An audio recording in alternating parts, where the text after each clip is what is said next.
acreditem mais em si. Acreditem na capacidade que vocês têm. Não é o ambiente que vocês estão que vão determinar o que vocês podem ser, né? E lembrem, ser é importante, ter não é tão importante. Então, você ser uma pessoa decente, uma pessoa de caráter, uma pessoa de respeito, uma pessoa solidária, isso é importante. Agora, ter a questão de posse, isso é uma consequência.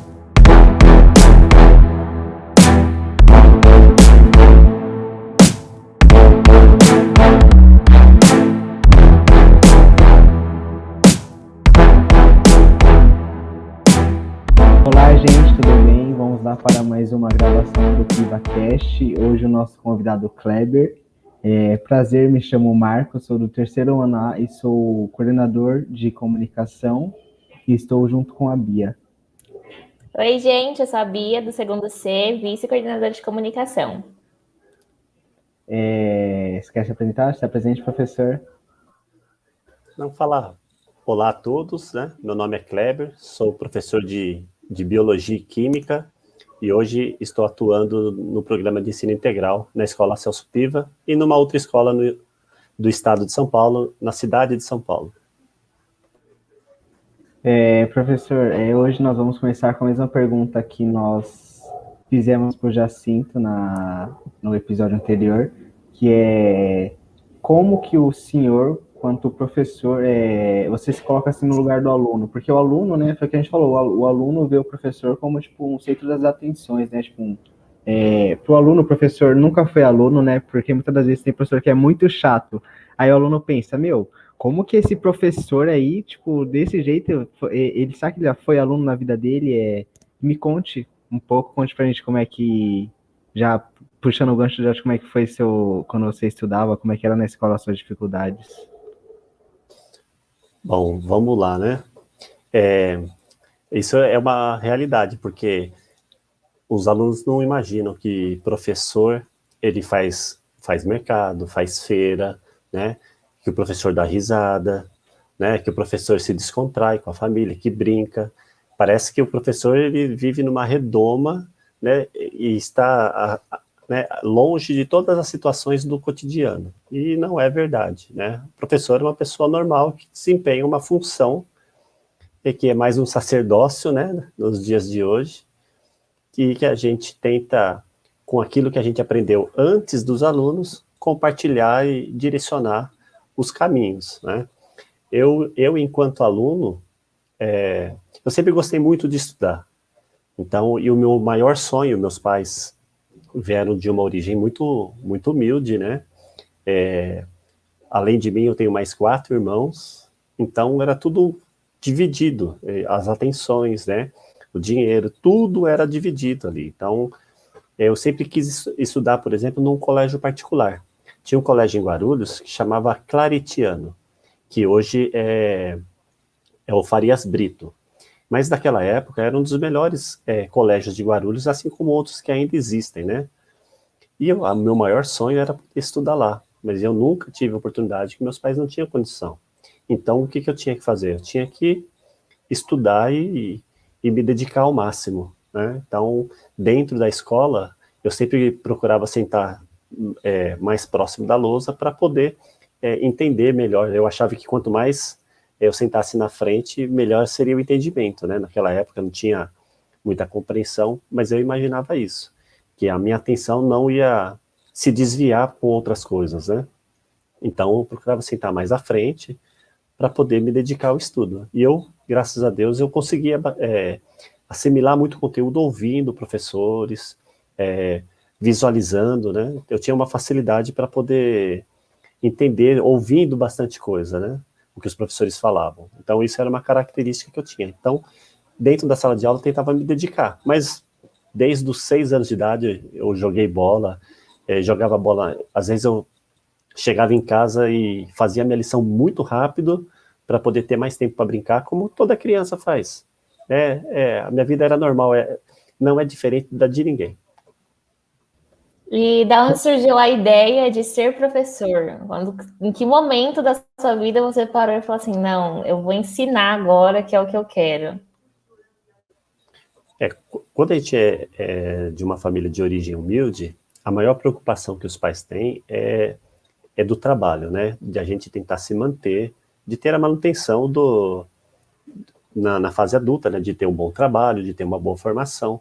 Os meus pais não fizeram faculdade, mas eles sempre nos incentivaram bastante a estudar, né? Eu fiz Senai, com 14 anos, eu fiz Senai. Antes disso, eu tinha tido algumas experiências de trabalho, né? Naquela época não tinha uma legislação tão rígida, então eu fui trabalhar na padaria, fiquei trabalhando quase um mês na padaria para ganhar um dinheirinho, que eu queria comprar algumas coisas para mim. Depois eu fui trabalhar aos finais de semana na feira, que meu vizinho, ele tinha uma barraca na feira, uma barraca de artigos de presentes. Então a gente procurava fazer algumas coisas para poder ganhar o dinheiro, né? Quando eu pensei em formação, do que eu ia fazer quando eu vou crescer, essa palavra projeto de vida, né? Uma coisa que vocês estão acostumados no seu cotidiano, eu nunca tinha ouvido naquela época. Quando eu tinha a idade de vocês, a palavra projeto de vida, eu acho que praticamente ela não existia, né?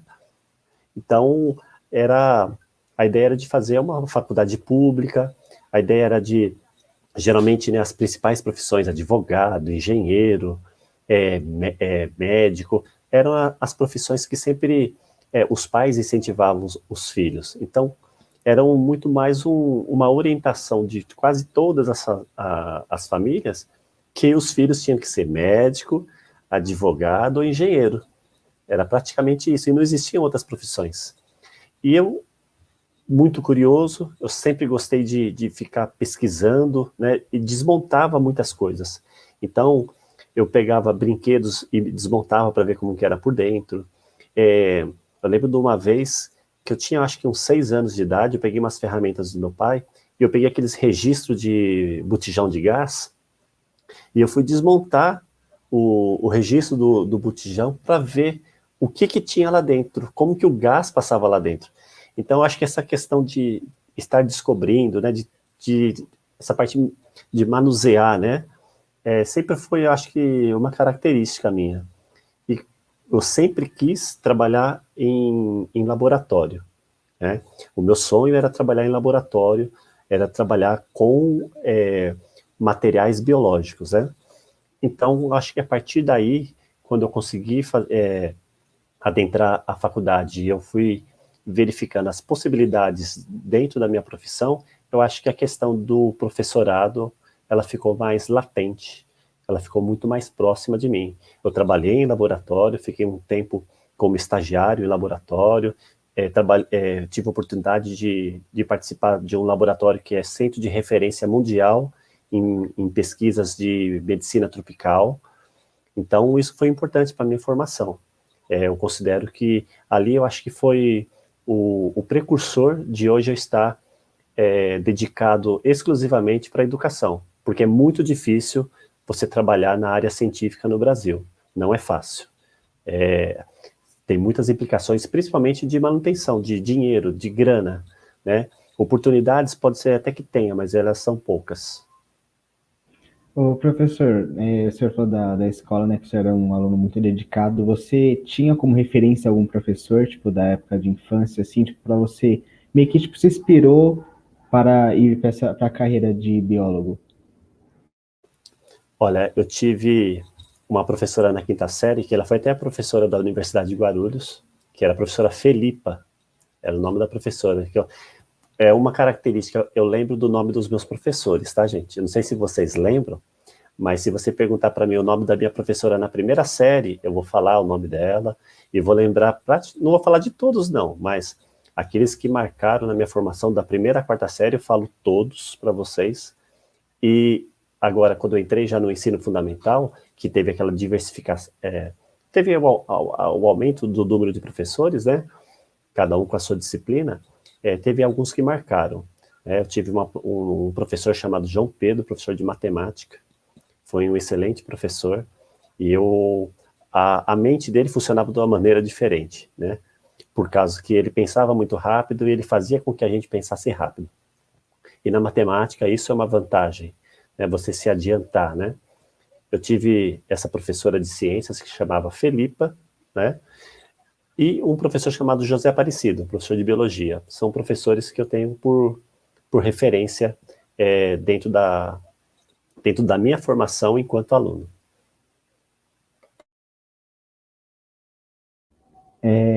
O senhor falou um negócio, tipo, puxando o gancho de um pouquinho anterior, o senhor falou que, tipo, você tinha essa curiosidade, né, de desmontar as coisas, de querer saber. Eu acho que todo adolescente, né, quando, tipo, a criança mesmo, quando tá, tipo, indo pra fase da pré-adolescência, né, tem essa curiosidade, né, começa igual eu, nossa, eu pegava, tipo, o carrinho de controle remoto que eu tinha, desmontava tudo e pra montar depois. Esse que era o ruim, né, desmontar eu sabia e pra montar.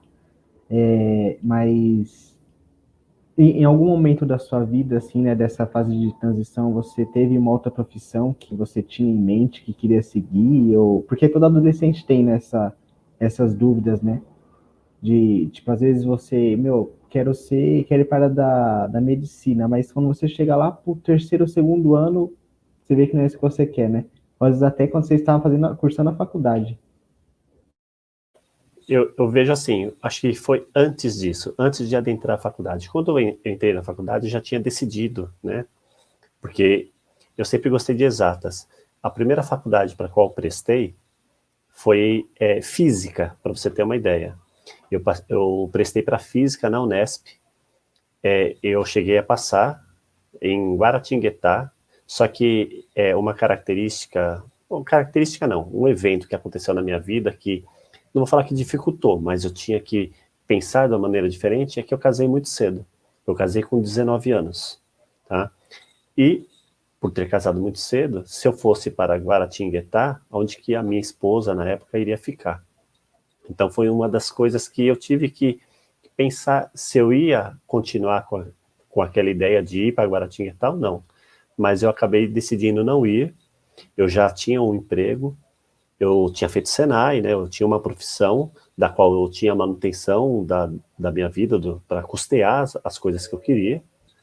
E por muitas vezes, antes de eu iniciar na faculdade, meus colegas falavam: você está dentro da indústria, por que você não faz engenharia? E eu não me via como engenheiro, né? Gostava muito de física, química, biologia, eu gostava das disciplinas de exatas, só que eu não me via como engenheiro.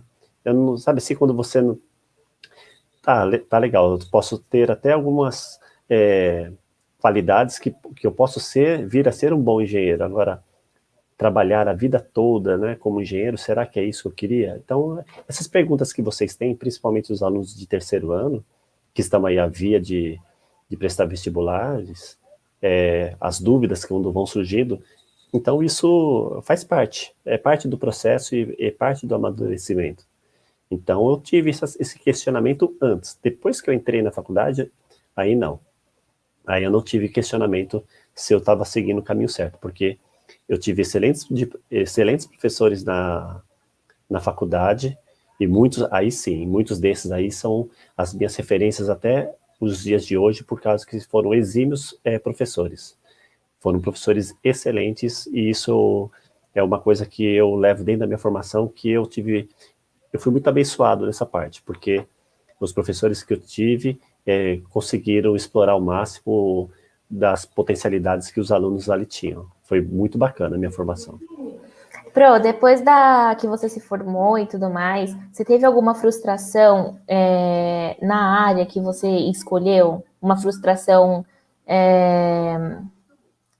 dentro do serviço, na sua área de trabalho? Alguma coisa que te desmotivou muito de conseguir seguir isso que você queria para você? Teve sim, e foi muito forte, porque você inicia fazendo a faculdade, você começa a ver as probabilidades daquilo que você gosta mais. Então, dentro da biologia, você pode trabalhar na botânica, na zoologia, você pode trabalhar na histologia, você pode trabalhar em diferentes áreas dentro da biologia, atuando como biólogo, né? E eu tive 2 professores, né?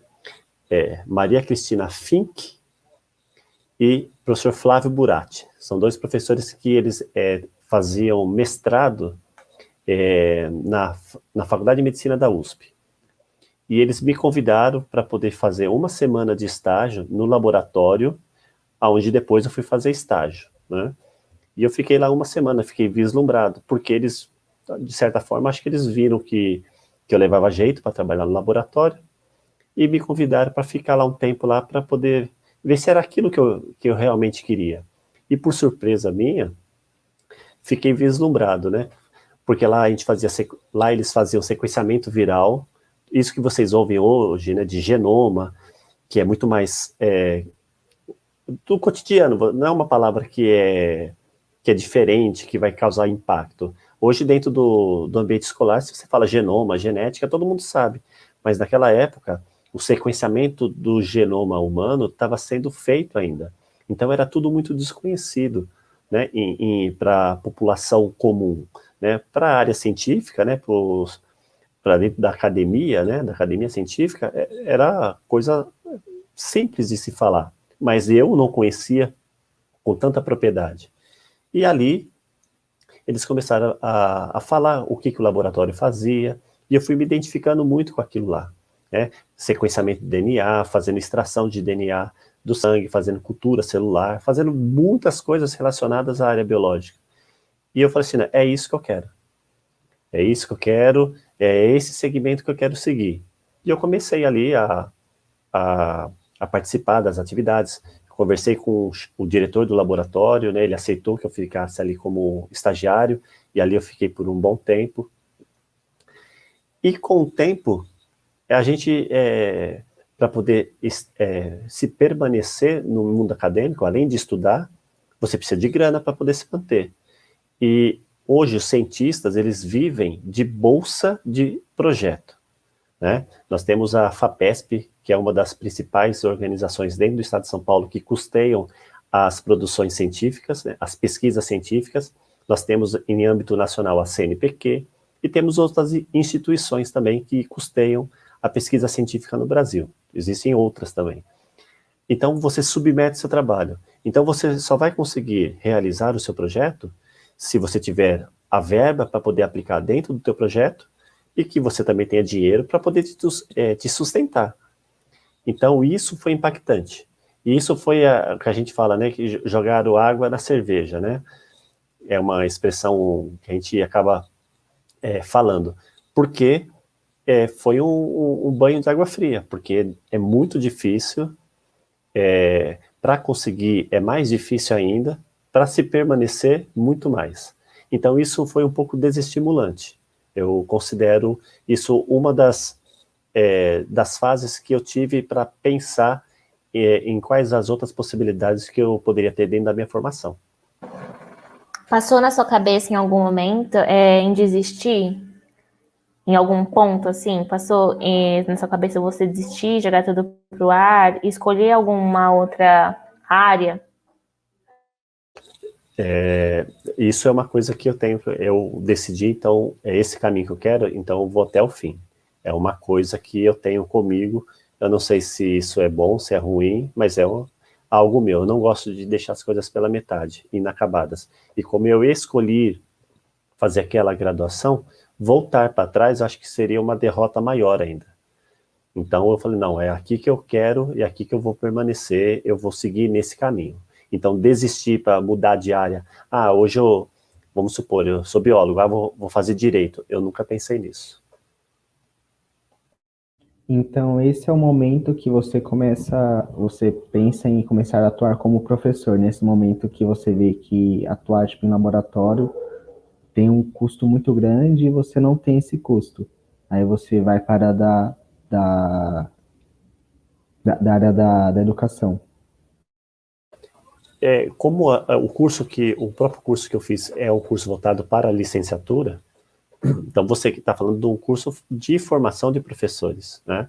Só que devido à qualidade que foi o curso, é uma faculdade pequena de Guarulhos, foi aquela FIG do centro de Guarulhos, mas foi um ano em que o Ministério da Educação, ele estava obrigando todas as instituições privadas e também públicas, né, do ensino superior, que os professores tivessem titulação.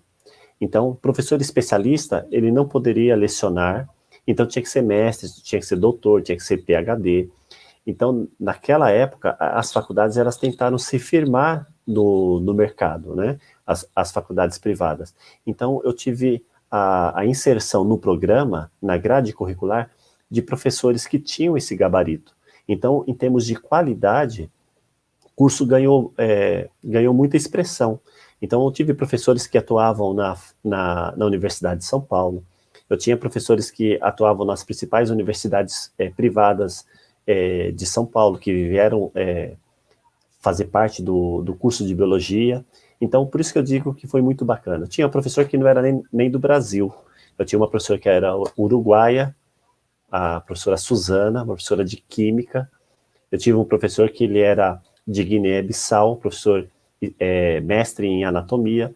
Então, foi uma coisa muito bacana a constituição do curso, né? Como eu tinha, então, era um curso de licenciatura, eu já tinha feito algumas experiências dentro da educação. Eu tinha sido professor, né? Mas nada com aquela finalidade de assim, não, eu vou ser professor e para sempre, né? A ideia não, era trabalhar no laboratório, mas eu poderia também lecionar. Tanto que muitos desses pesquisadores, eles atuam com o centro de pesquisa e atuam lecionando no ensino superior. A ideia era essa. Há quanto tempo você é professor e se durante esse seu tempo lecionando, se você teve alguma frustração na área, assim, sendo professor? Eu comecei ontem, eu sou novinho na educação, não faz muito tempo não. Eu deixa para lá, isso aí nem vou falar nada não. Para que Poxa, falar dessas professor, coisas, né? porque é um papo aqui de amigos. Uhum. Eu iniciei na educação dia 24 de setembro de 1999. Foi o primeiro dia que eu pisei dentro de uma escola como professor. No mês do meu aniversário, professor. Olha só, a gente é tão parecido com as coisas, né, professor? Impressionante. Pois é, né? Impressionante. E se durante esse seu tempo lecionando, você teve alguma frustração, assim, na área, sendo professor? Você... Em todos os ambientes, em todos, né? E vocês são muito novos ainda, mas vocês vão perceber, existem pessoas de todas as qualidades.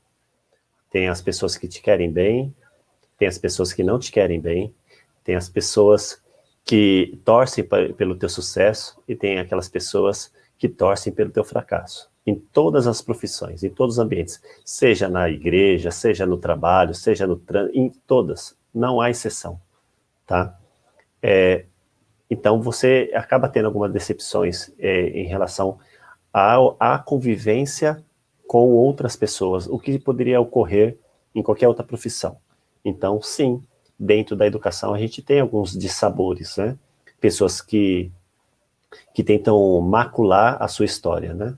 Pessoas que acabam tentando fazer um pontinho na sua vida acadêmica. Isso vai ter em qualquer situação da vida, vocês vão encontrar pessoas desse tipo.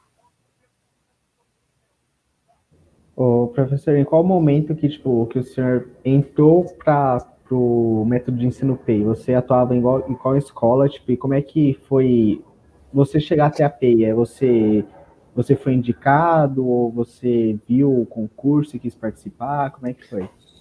Isso é interessante, Marquinhos, por quê? A escola onde eu estava, que era a Escola Estadual Coronel Ari Gomes, eu havia entrado nessa escola em 2012. Eu era de uma escola menor e eu precisava adequar o meu horário de trabalho, porque eu ficava manhã e tarde, e aí à noite eu tenho uma outra escola. Eu já falei várias vezes para vocês, né? Licença. Eu já falei várias vezes para vocês que eu tenho uma outra escola à noite. Eu tenho 2 cargos no estado, então no Celso Piva eu leciono Química e à noite eu leciono Biologia.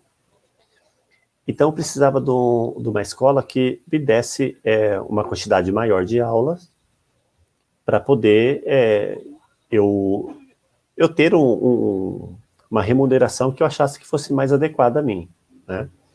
Então eu mudei de uma escola pequenininha para uma escola maior, que é o Ari Gomes. E quando eu lá cheguei, uma coisa que foi interessante é que no ano seguinte havia uma proposta para que aquela escola se tornasse PEI. Já era uma escola de tempo integral, né, o Fundamental 2, né, do 6º ano até o 9º ano, eles já estavam no modelo de tempo integral, diferente do ensino integral que é hoje. Hoje nós temos escolas do programa PEI, que é de Fund 2, que é diferente esse modelo atual do modelo que eu adentrei em 2012.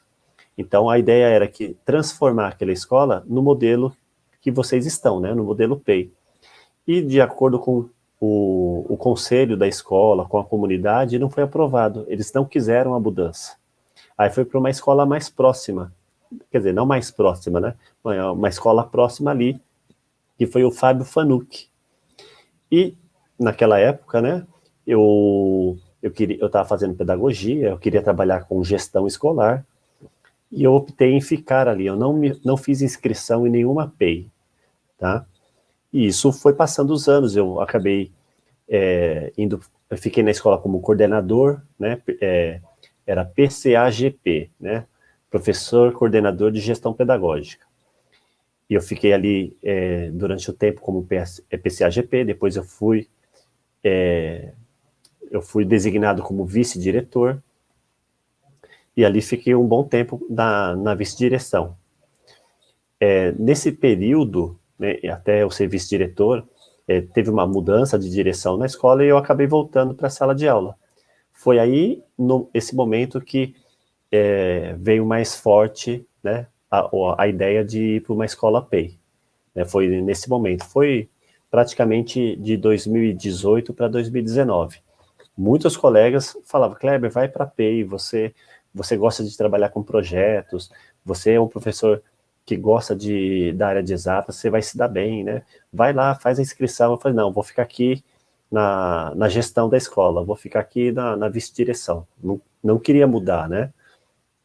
Até que eu fui obrigado a mudar. Eu falo obrigado a mudar porque na escola, quando eu saí da vice-direção, não foi tão legal. E aquilo me desestimulou bastante. Eu fiquei bem desestimulado naquele momento, e eu pedia, né, eu já falei, sou evangélico, eu sou cristão, e na minha conversa com Deus, eu falei assim, eu falando, né, Senhor, eu preciso de um lugar para poder trabalhar, eu gostaria de mudar de escola, né, e aí, por graça e vontade de Deus, ele assim o fez, ele preparou que hoje estou como professor de vocês. Durante sua vida no lecionando, teve alguma situação marcante, né, de algum aluno, alguma situação que mexeu com você? Se teve, você pode contar pra gente, que eu sou curiosa. Sempre tem aquele aluno que marca a gente, né? Por exemplo, eu tive uma aluna, o nome dela é Natália, ela estava aluna do ensino fundamental, tá? Ela não tinha os braços. Ela escrevia com o pé. 2 anos ela foi minha aluna e ela escrevia com o pé. E eu ficava pensando, isso para mim, aquilo dali era um incentivo, né? Para eu poder ir à frente, porque eu estava ali para lecionar a todos, mas muito mais por ela. E ela não olhava para as dificuldades dela, ela conseguiu superar uma dificuldade física, por ela não ter braço, e ela ali escrevia com o pé. Era impressionante, tudo ela fazia com o pé. Era muito bacana, né? Ver ela se desenvolver. Foi uma aluna que marcou a minha vida. Eu tive uma outra aluna também, uma aluna especial, que ela era surda, e ela mudou a minha maneira de dar aula. Porque quando você é professor, você às vezes não se atenta para muitas coisas que acontecem. E eu não tinha tido nenhuma experiência com um aluno surdo. E quando você está conversando com os alunos, você vira de costa, você fala voltando, você vira, né? E explica, você não tem esse contato visual direto com o surdo, né? E eles precisam disso, porque alguns conseguem ler o que você está falando, né? Então, no final da aula, ela veio e me cutucou, e do jeitinho dela, ela balbuciava, né? Algumas expressões sonoras, ela falava. Quando você falar, fica de frente. Quero ler, ela falava. Eu falei, quero ler. Aí que eu fui entender, ela queria ler o que eu estava falando. Ela queria ler. Então, essa coisa de falar virada para a lousa foi uma coisa que eu tive, foi uma didática, né, que eu tive que modificar. Eu tive que tomar atenção para que eu não falasse de costa para ela. E ela era tão boa aluna que ela tinha uma deficiência física, mas ela superava, né, através do esforço, através da dedicação, do trabalho, né, que ela tinha ali na aprendizagem dela, ela superava muitos alunos, muitos. E eu falo muitos assim porque ela tinha um irmão que estava no ano seguinte, o irmão dela era 1 ano mais velho, o irmão dela reprovou, porque abandonou a escola, eles estudaram depois na mesma série, na mesma sala, e não dava nem para, não dava para, a gente, quer dizer, dava para ver, né, a diferença entre eles de postura, né? Ele, sem nenhuma dificuldade física, apresentava muitas deficiências na aprendizagem. Quando eu falo deficiência, coisas que deveriam ter sido aprendidas, que deixaram, que ele não desenvolveu. Foi passando, né? E ficou umas lacunas na aprendizagem dele. E ela tinha uma aprendizagem mais consolidada. Ah, e tem um outro aluno, que aí isso eu gostaria de falar, do período noturno. Esse aluno, eu conheci ele, eu fui professor dele, fui professor do irmão dele, então conheci o pai, e chegou um determinado tempo, ele começou a faltar muito. Ele abandonou, em um determinado ano, ele abandonou a escola, aluno do ensino noturno. Aí, no ano seguinte, ele retornou para a escola com o mesmo comportamento. E eu, olhando os trejeitos dele, eu vi que tinha alguma coisa diferente, né? E eu imaginei que ele estava sendo usuário de drogas. E para encurtar, né, eu conversei com o pai dele e falei assim, não, olha, está acontecendo assim, acho que o senhor precisa tomar uma postura no sentido de procurar uma ajuda médica, né? E isso foi, o pai fez, ele acabou brigando com o pai depois de um tempo, parou de estudar e foi morar sozinho, ele e mais um rapaz. Para finalizar a história, um dia ele é encontrado morto, num dia chuvoso, chegou informação para a gente que ele tinha falecido por overdose, no meio da rua, e a cena, né, que filmaram dele, foi dele no chão, numa ladeira, com aquela água da chuva toda caindo por cima dele. Foi um dos dias que eu mais chorei em relação à vivência na educação. E eu falo disso com muito saudosismo, porque era Lucas o nome do rapaz. E conversava bastante com ele, tentei mostrar para ele que a vida tinha outros caminhos. E a gente se sente um pouco frustrado, porque foi um aluno que a gente perdeu, né, que tinha um futuro aí a ser vivido, e acho que com 20 anos, 21 anos, ele acabou falecendo. Foi uma perda que me marcou bastante na educação. Caraca, né, professor? Aí você falou dessas duas meninas e agora desse menino. E você pode ver, né, que aquilo, a pessoa, quando ela é determinada, quando ela traça, né, as metas, quando ela traça as metas, tipo, visa os objetivos que ela quer alcançar, não tem barreira que possa atrapalhar, né? Que possa, tipo, te impedir. Somente você, né? É o que eu acho que os professores sempre trabalham isso na escola, que é os pais também, que é aquilo, você quer, você consegue, mas a determinação tem que vir de você, não é professor, não é pai que vai lá, tipo, eu quero ir para uma faculdade, não o pai que vai te colocar, que vai colocar você numa faculdade ou numa universidade, e sim somente você, né? Nenhuma barreira pode te atrapalhar se você tiver essa força de vontade, né? E querer, realmente. Existe um pensamento que tem que ser quebrado, né? Tem uma filosofia, filosofia não, mas tem uma cultura popular, né? O primo rico e o primo pobre. Então, o brasileiro, né, em relação aos outros países desenvolvidos, fala, né, o Brasil, o primo pobre, e os outros países, o primo rico. Na educação, o aluno de escola pública, ele se coloca nessa posição, como se ele fosse o primo pobre. Mas o primo pobre não na questão financeira, na questão da capacidade. Ah, porque aquele aluno, mas ele estudou em colégio particular, mas ele estudou aquilo, ele estudou aquilo outro. Muitos professores de colégios particulares, eles também lecionam no Estado. É o compromisso que muda, é o engajamento. Se vocês mesmos verificarem a postura de vocês dentro da PEI e a postura de vocês mesmos nas escolas regulares antes de entrar na PEI, vocês vão ter duas pessoas diferentes.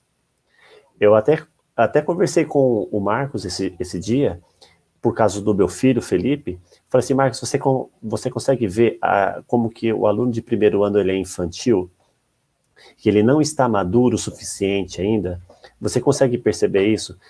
Identificando algumas posturas sua no primeiro ano, e hoje no terceiro você olha assim, vê, e eu imagino, você deve pensar, né? Nossa, eu fazia isso, né? Eu fazia aquilo, mas é amadurecimento. Capacidade vocês têm. Capacidade todos nós temos. Agora, é o esforço, a força de vontade, a determinação, a dedicação, né? Isso é o que vai diferenciar. Teve um presidente americano, eu não vou lembrar agora a citação de qual foi o presidente americano, só que ele falava o seguinte, que na vida dele, ele conheceu pessoas extraordinárias, muito inteligentes, mas que eram fracassados na vida. Mas ele também conheceu pessoas que não tinham a metade da inteligência desses, só que muito esforçados e totalmente com muito sucesso durante a vida.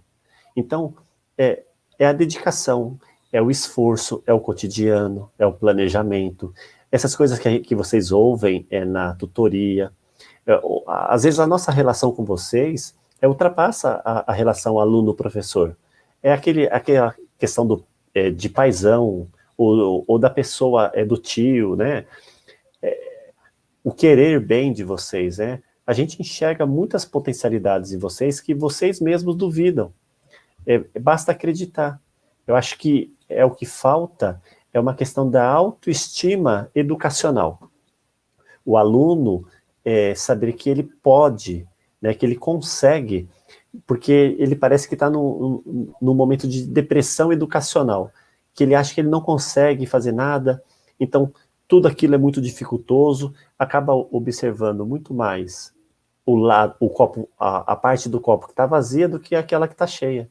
É olhar com mais positividade, a gente precisa ser mais positivos. Isso faz toda a diferença na maneira que a gente enxerga a vida, enxerga os problemas. A mudança, né? Às vezes a gente fica lamentando, porque eu perdi aquilo, porque eu perdi aquilo outro, mas a mudança é importante. Hoje, se eu ficasse lamentando porque não estava legal na outra escola, eu não teria chegado onde eu estou. Eu saí de um cargo, né? Eu saí de uma função de vice-diretor, eu voltei para a sala de aula. Se eu fosse ficar lamentando, pode ser que eu estivesse até lá, mas aquilo foi, acho que a melhor coisa que aconteceu na minha vida em termos profissionais, porque eu tive a chance, a oportunidade de adentrar o programa, e eu amo fazer parte da PEI. 2019 foi um ano para mim espetacular, para tudo. 2020 teve a pandemia, mas mesmo assim foi um ano muito bom.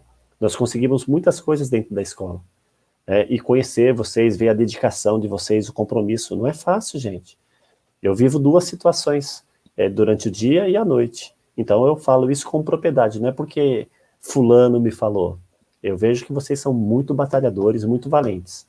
Então, acreditamos muito em vocês. Ô, professor, eu acho que isso é algo que os alunos sentem muito, sabe? Tipo, igual a PEI, tem professores assim que vão te incentivar, que vão te motivar na escola parcial, mas são uns ou os outros, sabe? Tipo, eu acho que na PEI, pelo fato de todos os professores, sabe? Gestão, aluno, todo nesse conjunto, sabe? Tipo, porque assim, o aluno, igual você falou, tem aluno que ele tem, tipo, muitas habilidades, só que ele não enxerga. Igual eu, por um grande momento da minha vida, tipo, eu achava que eu era um aluno que não, nossa, um péssimo aluno, porque, tipo, eu tirava nota ruim, eu não tinha vontade de ir pra escola, sabe? Eu não tinha esse prazer, assim. Então, tipo, meio que teve um momento da minha vida que eu meio que, tipo, tava largado, assim, né, no estudo. Aí foi quando eu entrei no Celso Piva, né, em 2019. Meu primeiro bimestre foi bem, tipo, eu fui muito ruim ainda, mas, tipo, tinha muitas atitudes de escola parcial, sabe? Tipo, atitudes infantis, assim, tipo, não tinha caído a ficha que ali era primeiro ano, que era algo mais sério, que, tipo, era a reta final. E você percebe isso, que tem muitos alunos que entram, né, do nono ano para o primeiro, com essas atitudes, né? Tipo, pô, é reta final ali, você vai para uma universidade, você não é mais o momento de brincar, né? É o que minha mãe sempre falava para mim. Agora é aquele momento que o que você não estudou antes, você vai ter que estudar agora. Aí eu falei, mas o que eu vou estudar se eu não sei, não sei nada? Aí foi os caminhos que os professores foi mostrando, né? Tipo, pô, olha isso aqui. Aí começou a vir resultado, nota, tipo, os diplomas que eu acho que incentivam muito, sabe, o aluno de protagonismo, mérito. Isso eu acho que é o que instiga o aluno a querer ir mais, né, para do conhecimento. Então, eu acho que esse é um diferencial muito grande da PEI, eu acho que o incentivo dos professores, que você que já atuou, né, na escola parcial e na escola PEI, você deve perceber essa mudança, né, de atitudes, né, tipo, de alunos de escola parcial e escola PEI. Tem aluno que de escola parcial que dá de 10 a 0 no aluno de escola PEI, mas a maioria, assim, né, tipo, não sendo o snob ou algo do tipo, mas é perceptível, sabe? Eu falo porque eu também conheço muitos alunos, tipo, bom de escola parcial, mas que não tem essa capacidade, tipo, de focar, assim, sabe? Hoje eu estava vendo na televisão na parte da tarde, e um pouquinho antes, né, era umas 10h20, né, o meu enteado estava finalizando as atividades do centro de mídia, e apareceu uma menina, uma promoção, vamos dizer assim, né, uma divulgação de uma menina lá de Santo André, que ela foi premiada na FESEG, e aluna de escola pública, né. Eu não sei se a escola dela é PEI, né, não tive essa informação, mas de ver a felicidade, né, e através de uma professora de química, não sei porquê, né, mas enfim, através de uma professora de química, eles desenvolveram um projeto, acho que de aplicação de um polímero, de uma planta que extraíram para fazer um polímero, algo desse sentido, e ela foi premiada na FESEG, né. O que eu acho que ainda falta, até mesmo na nossa escola, porque eu acho que a gente é novo na PEI, né? O professor Daniel, por exemplo, ele está na PEI há muito mais tempo, e ele sabe do que eu estou falando. A escola ainda está se construindo como programa, né? A gente pretende que um dia seja possível de desenvolver pesquisas dentro da escola, em que o aluno ele vai ter aquele espaço e o compromisso dele, através da orientação do professor, de ele ir lá conseguir ter o conhecimento suficiente para ele poder desenvolver ideias, né, e levar isso à frente. Buscar patrocínio, buscar informações, ver o mundo acadêmico. Isso é o que a gente propicia dentro da PEI, o que a gente quer. Quando é muito Olimpíada Científica, é muito projeto disso, é muito projeto daquilo outro, é que a gente está tentando fomentar vocês com o máximo de formação, né, e de condições, né, para que vocês possam se desenvolver. Porque se a gente consegue 10, 30 alunos que adentram esse mundo, né, é uma felicidade muito grande para a gente. Se for beleza. Se for 30, beleza também, né, muito legal. Então, é uma expectativa que eu acho que todos nós professores temos. E a diferença, como você falou, Marco, é da dedicação, é a mudança, né? É o amadurecimento. E a gente sabe que para amadurecer a gente precisa viver, precisa vivenciar. Você só modifica as suas posturas a partir do momento que você vivenciou outros momentos. Então, quando você entrou na PEI, você foi se adequando. E quando eu falo de comparação, não é denotativo, né? Não é falar apenas por falar. mas é para fazer uma comparação que o aluno ele evolui, né? O aluno ele amadurece muito rápido por causa das responsabilidades, porque se o aluno ele mantém o mesmo comportamento, dificilmente ele tem sucesso na sua formação, mas esse processo de amadurecimento ele faz importante, para a vida, né?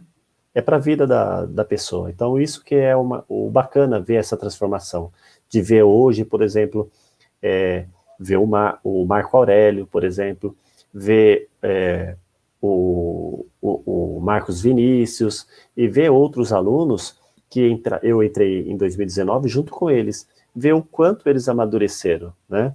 Eu estou falando isso com propriedade, porque fui professor deles os 3 anos, e ver que há uma diferença até na forma do aluno lidar com a sua própria vida. Isso que é o interessante dentro do programa, esse processo de amadurecimento que é propiciado aos alunos. Pro, falando em amadurecimento e tudo mais, né? Inclusive, deixa eu um agradecimento, né, à escola, porque o jeito que eu entrei na escola no passado e o que eu tô me tornando é de dar orgulho. Eu ainda não cheguei na perfeição e eu ainda não tô num... O que é essa cara, professor? Não Humilde, né? Você viu? entendi. Ainda não cheguei na perfeição. Humilde, né, Marquinhos? Ainda não chega à perfeição, Mas rapaz. tem que ser assim, gente. Tem que ser desse jeito. Eu ainda não cheguei num patamar onde eu acho que está bom. Mas olhando a Beatriz de 2019, 2020 e de 2021 agora, dá para notar 3 pessoas completamente diferentes, parecem realidades paralelas. E aí eu só tenho a agradecer, né, o que a escola está me proporcionando. Esse ano está sendo muito bom, porque eu peguei responsabilidades na escola, né? De primeiro momento, assim, eu me arrependi um pouco, porque eu comecei a achar que eu não ia dar conta de nada. E agora, olhando assim, tudo que eu consegui fazer, tudo que eu consegui conquistar, né? Tudo que eu consegui entregar aos professores. Eu deixo umas coisinhas escaparem aqui e lá, o professor Kleber sabe, né? Ontem. Mas é muito diferente, é uma realidade diferente. Então, é um negócio, é um sentimento de gratidão, né? Por tudo que a gente passa, por tudo que a gente evolui. E a minha pergunta, professor, é se o que você vê do Kleber no futuro, o que você planeja para você no futuro? Qual é a sua visão? Primeiro, só vou parabenizar você, Bia, porque você fez uma coisa que é muito interessante. Você comparou, né, o seu momento atual com você no passado. A melhor comparação que você pode fazer é justamente essa. É comparar a Bia com a Bia. Se a Bia de hoje é muito melhor do que a Bia de antes, parabéns. Então, é esse o caminho. É isso que mostra que você está no caminho certo. É que a Bia de hoje, ela é melhor do que a Bia de ontem. E a Bia de amanhã, ela tem que ser melhor do que a Bia de hoje. Né? É a perfeição, né, Marquinhos? Então, é essa a ideia. É você se comparar segundo os seus parâmetros e as suas capacidades. Se você chegar hoje, né, a gente encerrar aqui o podcast, e você pegar e fazer 19 horas. Nossa, hoje foi um dia gratificante. Eu acho que eu dei o melhor de mim. Parabéns. É isso que a gente precisa. Saber que a gente colocou todas as nossas energias naquele momento para oferecer o melhor de nós. Porque no dia seguinte, você vai procurar fazer a mesma coisa. É disso que nós precisamos e o que o mundo precisa. É que a gente se dedique cada vez mais, não apenas para a nossa vontade, mas para oferecer alguma coisa para o mundo, algo melhor para o mundo. E, logicamente, que se nós formos melhores, o mundo será melhor. O Kleber do amanhã, né? Você não teve a oportunidade, viu, Bia, de me conhecer em 2019. O Marcos, né, Marcos? O Marcos, ele teve essa oportunidade. Ele hoje, acho que é uma pessoa muito mais feliz, porque aquilo que ele começou falando agora no início do podcast, né? Aquele professor chato, né? Eu acho que sou eu, tá? Acho que ele estava falando de mim. Porque eu sou muito chato em sala de aula. Eu sou extremamente chato. Porque para mim ali é um ambiente sagrado. É um ambiente onde as pessoas ganham vozes por igual. As pessoas que já passaram, né? Aqueles que pensaram lá no início da ciência e vocês que estão fazendo parte delas hoje. Né? Então, e isso no programa ele é legal porque a gente oferece não, mas a gente propicia que o aluno ele fale um pouco daquilo que ele saiba, que ele sabe. Então isso é bacana, que ele possa colocar, mesmo que não seja naquele momento não seja o ideal, a gente vai fazer uma anotação, olha, isso aí a gente vai falar em tal momento, você me lembra quando a gente fala de tal assunto, porque é o que vocês, carregam como bagagem, né? Aquilo que vocês já vivenciaram. E fazer disso, né? Porque isso sim é construir a aprendizagem. Você acaba utilizando objetos do conhecimento em situações do cotidiano. Se você traz uma dúvida, uma pergunta que possa ser utilizada naquele momento, tudo discorre com muito mais naturalidade. E o Marco sabe, eu sou extremamente rígido em sala de aula. Eu chego a ser chato. Por quê? Ali é o momento que a gente tem que ter reflexão. A gente vai brincar? Eu amo brincar. Né? No corredor da escola, através do WhatsApp, como eu fiz com você. Mas na hora que a gente tem que falar sério, que a gente tem que se dedicar, porque ali é o momento que eu vejo assim, é o momento que eu posso impactar positivamente ou negativamente a vida de vocês. Se eu passar uma informação errada, para desconstruir isso, é muito sério. Então, eu tenho essa preocupação. Então, eu fico muito bravo, né? O Marco sabe, quando eu vejo que o aluno tem um extremo potencial e ele não se percebe assim. Então, é muita brincadeira, a brincadeira no momento errado. Se fosse num outro momento, não teria problema nenhum. Mas é essa dedicação que eu cobro de vocês, e o Marco sabe disso. E se Deus quiser, né, quando a gente voltar para presencial, estarei lá, o Clebão, né, firme e forte, para poder chamar vocês a atenção. Mas é com todo carinho, querendo sempre o melhor de vocês.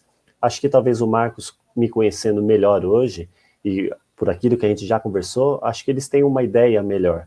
Mas em 2019 é muito contrastante.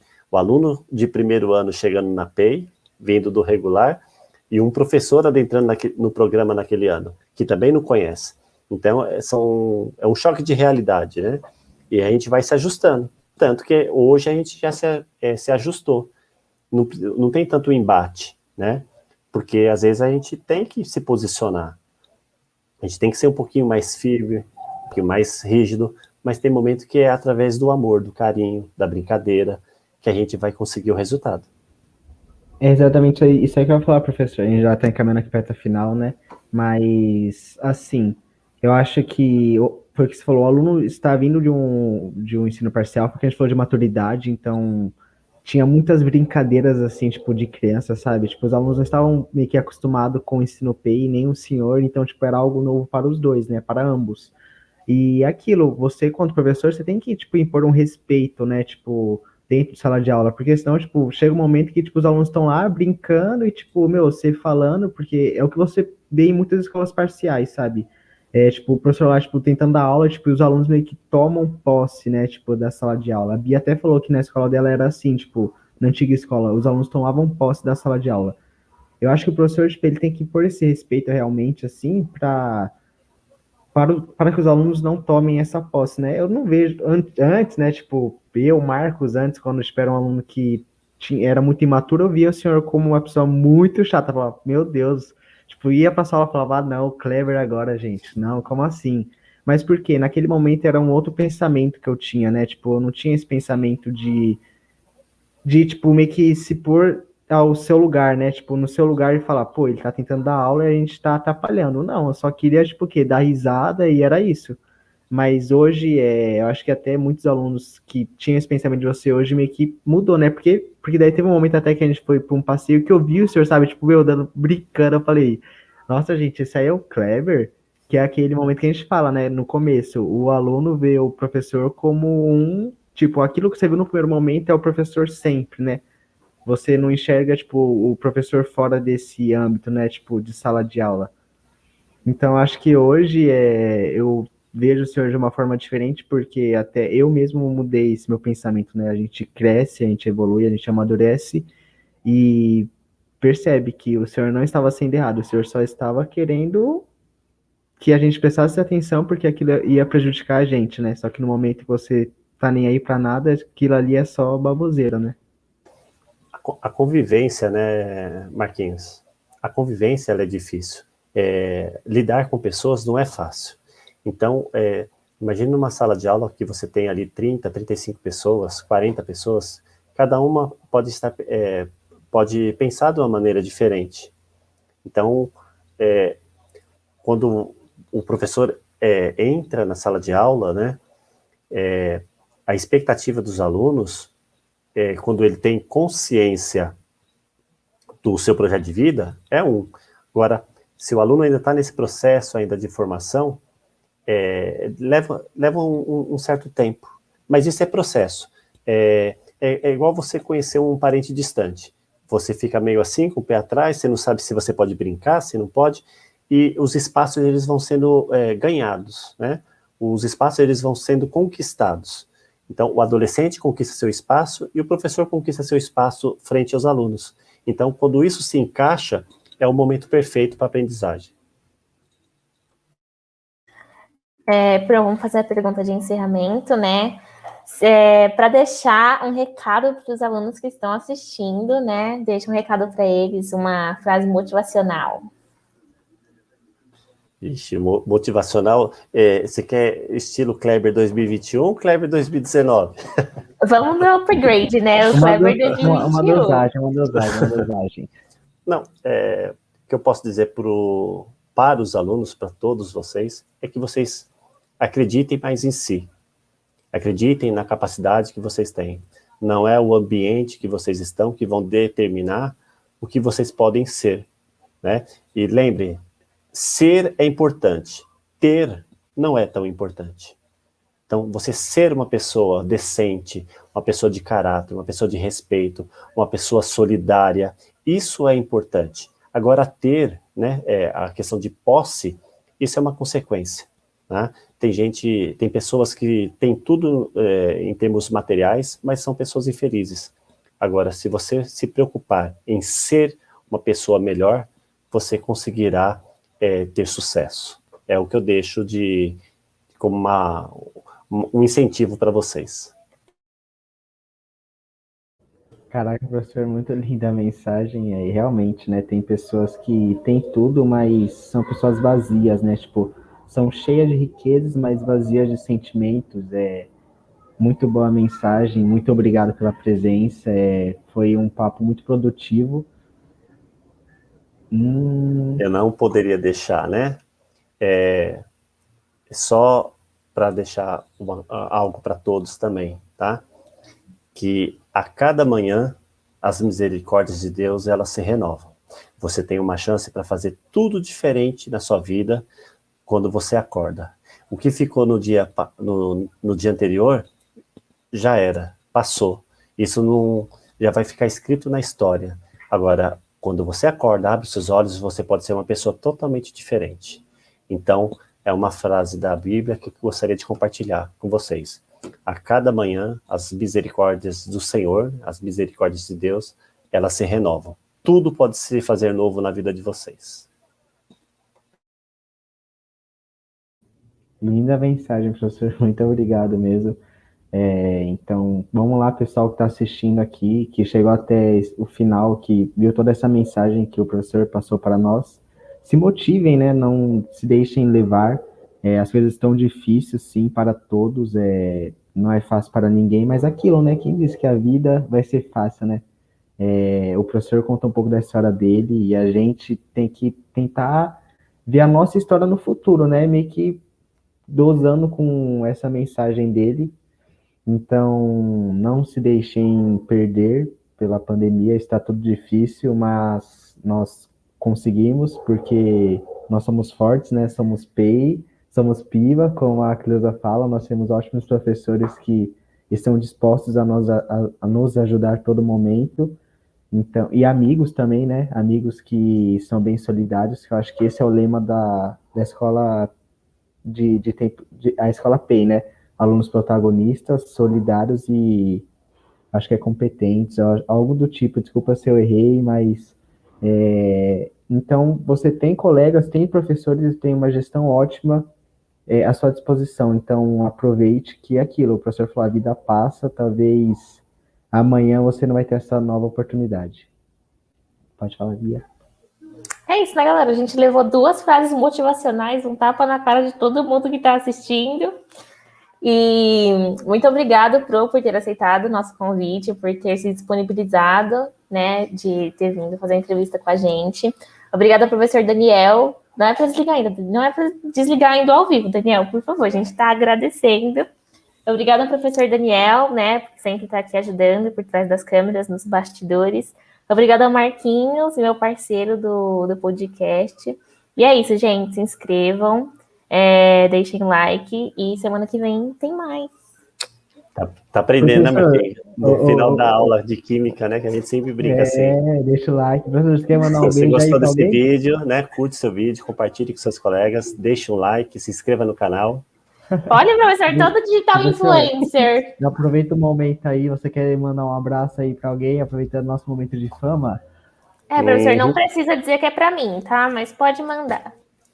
Se meus pais fossem vivos, eu ia fazer igual o Maguila, né? Um lutador de boxe que tinha, né? Um beijo para minha mãe, pro meu pai, igual o baixinho da Xuxa, né? Antigamente, né?